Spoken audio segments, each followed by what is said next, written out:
In 2020, it took multiple days to get the final vote tallies back in areas across the country, including here in Michigan. And this year, some fear it will be a long election night. Thanks for joining us for the news at 6. I'm Meg McLeod. And I'm David Custer. With so many issues on the ballot, a high voter turnout is expected. And with the popularity of absentee ballots, it could slow the count. TV5's James Felton spoke with an election expert about when we could see those final results.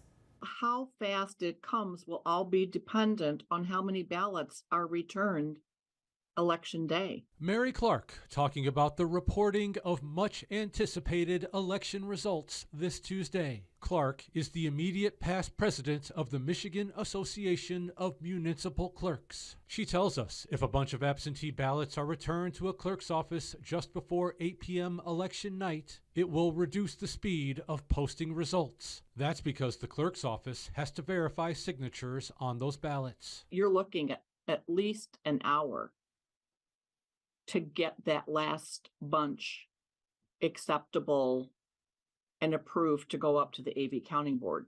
And then it goes through the regular process of checking the ballot envelope off a list, opening the ballot, and then tabulating the ballot. And that's in smaller areas, Clark says. She tells us in larger jurisdictions like Ann Arbor, Detroit, Grand Rapids, and Lansing, the process will take longer due to the sheer number of absentee ballots in the 8 p.m. pickup. 3 to 4 hours or longer, Clark says. She tells us that's why ballots seem to arrive in the middle of the night. When they quote unquote see ballots coming in late in a AV counting board, those ballots coming in quote unquote late were actually received by 8 p.m. Given that, Clark says it may be premature to expect results on election night. I think that it's possible